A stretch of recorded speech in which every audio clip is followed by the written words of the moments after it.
मौजूदा पीढ़ी भारतीय संस्कृति और संस्कारों से दूर जा चुकी है। उन्हें इससे अवगत कराने के लिए आशाराम बापू आश्रम की ओर से शुरू की गई ऑनलाइन ऋषि प्रसाद ज्ञान प्रतियोगिता को बड़ा ही अच्छा प्रतिसाद मिल रहा है, जिसका पहला चरण पूर्ण किया गया है, जिसमें 12 प्रत्याशियों ने अव्वल नंबर पाए हैं, जिन्हें आश्रम की ओर से स्कॉलरशिप और बख्शीश दी गई है।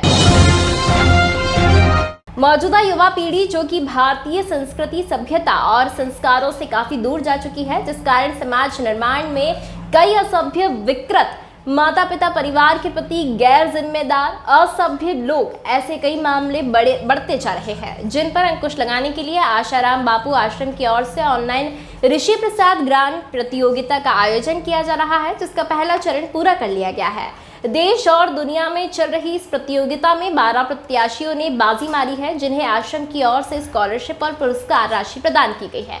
आगे भी ये प्रतियोगिता जारी रहेगी। इसका रजिस्ट्रेशन ऑनलाइन चल रहा है।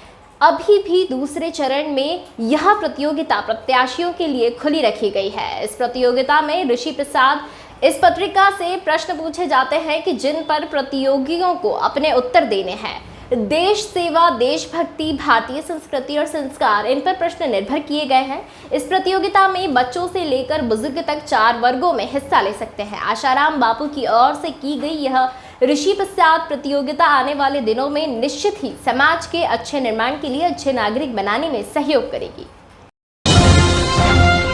ऋषि प्रसाद ज्ञान प्रतियोगिता का उद्देश्य है लोगों के विचारों में परिवर्तन। जैसे एक घटना बताए कि 10 बच्चों को एक माता पिता पाल पोस करके डॉक्टर, इंजीनियर और कलेक्टर अच्छी पोस्ट पे बना देते हैं, लेकिन 10 बच्चे मिल करके एक माता पिता को नहीं संभाल पाते हैं, अनाथालय में छोड़ के आते हैं। ये संस्कारों का अभाव है। हमारा जो संस्कृति है, सर्वे भवन्तु सुखिनः, यानी माता पिता, मातृदेवो भव पितृदेवो भव, माता पिता ही पूजने योग्य है। तो बच्चों में अच्छे संस्कार आए, समाज में विचारों में परिवर्तन आए। आज जो धोखाधड़ी, चोरी चमारी, छीना झपटी हो रही है, ये केवल संस्कारों का अभाव है। तो समाज में एक सुसंस्कार का जागरण हो, बच्चे अपने माता पिता के प्रति, राष्ट्र के प्रति, देश के प्रति वफादार हो, इसके लिए उनमें अच्छे संस्कार विकसित हो, इसके लिए ऋषि प्रसाद ज्ञान प्रतियोगिता का आयोजन किया गया। ये प्रतियोगिता यानी जो ऑनलाइन चल रही है, ये सतत चल रही है, इसमें लगभग 20,000 लोगों ने भाग लिया है ऑनलाइन प्रतियोगिता में, जिसमें पूरे भारत यानी वर्ल्ड लेवल की प्रतियोगिता है। इसमें 14 लोगों ने फर्स्ट, सेकंड, थर्ड यानी चारों ग्रुप बनाए गए, उसमें से 14 लोग आए, जिसको ऋषि प्रसाद में भी छपा हुआ।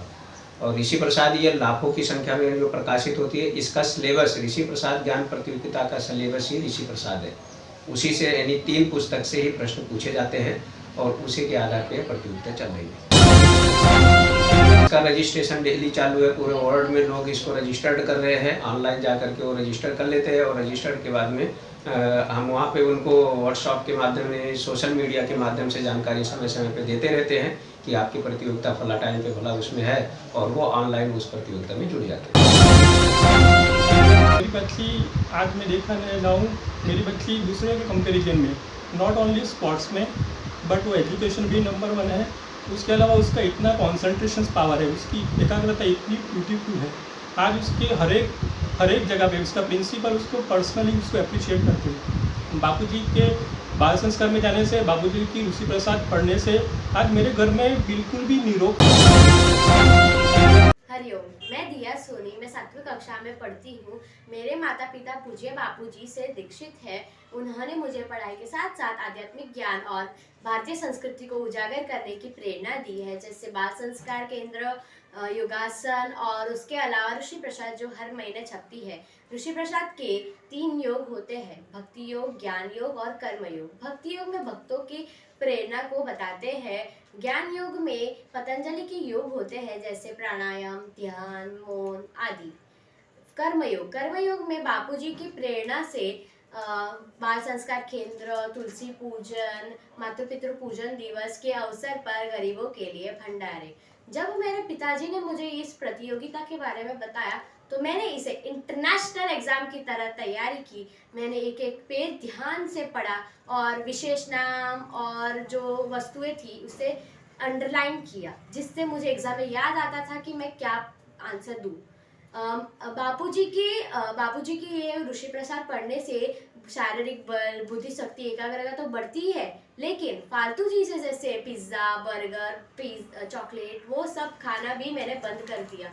उससे खाने का मन ही नहीं करता।